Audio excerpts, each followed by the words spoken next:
Bonjour à toi, j'espère que tu vas bien.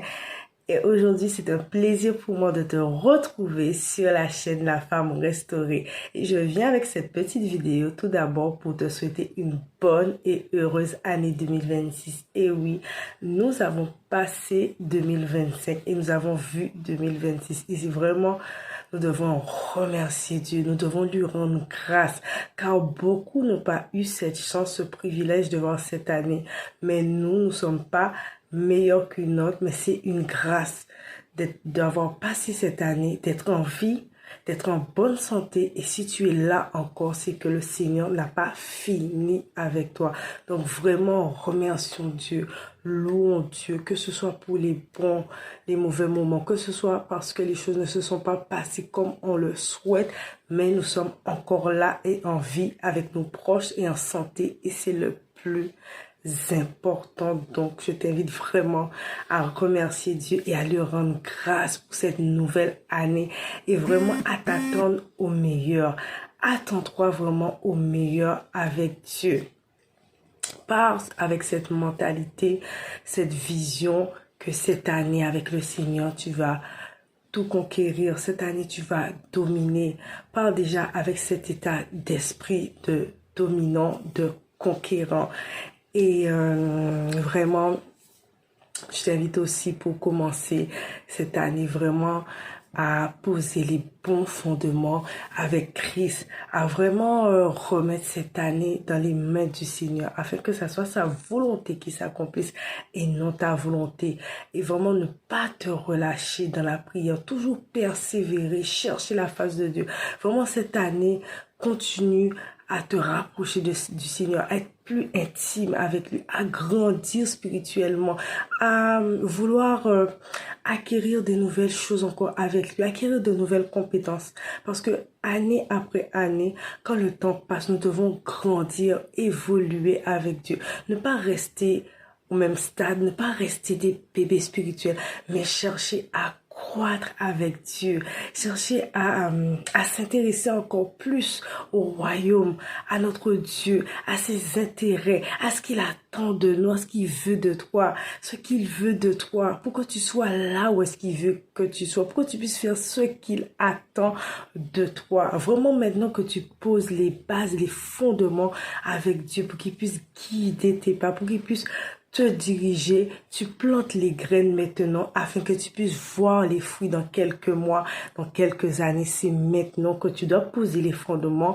Tu dois aussi apprendre de tes erreurs passées et faire le check-up et le point, te dire, OK, cette année, les choses ne se sont pas passées comme je le voulais, peut-être par la négligence, par la procrastination, peut-être parce que j'ai pas fait les choses comme il faut. Attends, peut-être parce que aussi je me suis relâchée. Il y a eu du relâchement, j'ai pas persévéré, un manque de persévérance, un manque de constance, pas mal de choses. Et là, tu dois te dire que, OK, je prends en compte tous ces paramètres et maintenant, les choses doivent être différentes. Qu'est-ce que je dois faire? Qu'est-ce que je dois mettre en place pour que les choses soient différentes, pour que cette année soit fructueuse avec le Seigneur et surtout que je ne recommence pas les mêmes erreurs. Poser des petites actions. Dès maintenant, tu poses des petites actions et tu t'y tiens. Tu fais déjà ton, comment dire, tu prépares ton année avec le Seigneur. Tu te mets des objectifs à accomplir avec lui. Tu lui demandes une direction divine pour cette nouvelle année, pour ne pas être guidé là où le vent te mène, mais être conduit par le Seigneur. Voilà, il est important.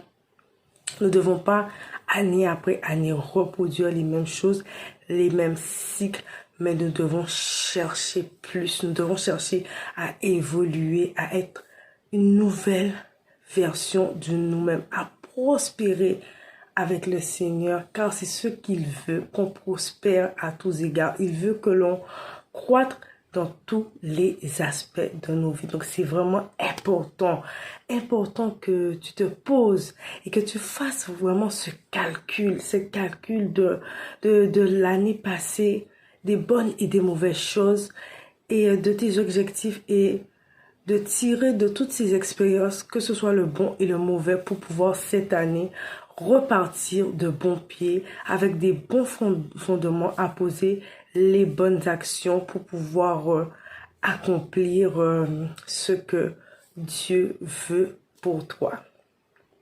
Donc voilà, donc c'était un plaisir pour moi de faire cette petite vidéo d'encouragement avec toi. Continue à persévérer, ne te relâche pas et tout. Ne te relâche pas, même si en fait tu vois que les choses semblent bien se passer, tout va bien, mais nous attendons pas qu'il y ait une catastrophe, qu'il y ait quelque chose de mal pour prier ou bien pour mettre des choses en place. Mais même quand tout va bien, il faut prier, il faut jeûner, il faut rester dans la présence de Dieu, rester dans ce feu, rester dans ce zen, ne pas être endormi pour ne pas être surpris. Parce que quand on se dit non, tout va bien, on se repose, mais n'oublie pas que l'ennemi, lui, il ne se repose pas, il ne dort pas. Donc, il cherchera toujours la moindre petite brèche étincelle pour venir s'immiscer dans ta vie et poser des graines. Donc, toujours garde ce feu, garde ce zèle dans la prière, dans la communion avec le Seigneur, dans le jeûne. À toujours chercher la face de Dieu, à toujours chercher à lui plaire, à toujours chercher à le ressembler, à toujours chercher à travailler ton cœur, ton caractère, ton intérieur, sonder ton cœur, à toujours chercher à être plus proche de Dieu, plus proche de notre Seigneur, et surtout persévère dans la prière. Ne lâche pas. Le Seigneur nous a donné cette âme puissante qui est la prière, la persévérance dans la prière, comme il le dit dans la parole. Donc, tu ne dois pas garder ta bouche fermée, tu ne dois pas t'assoupir, mais toujours être embrasé pour le Seigneur. Voilà, donc ne te relâche pas, ne t'assoupis pas, et garde cette constance avec le Seigneur, dans cette marche avec lui. Voilà, donc c'était un plaisir pour moi de te retrouver, et je te dis à très bientôt sur la chaîne La Femme Restaurée.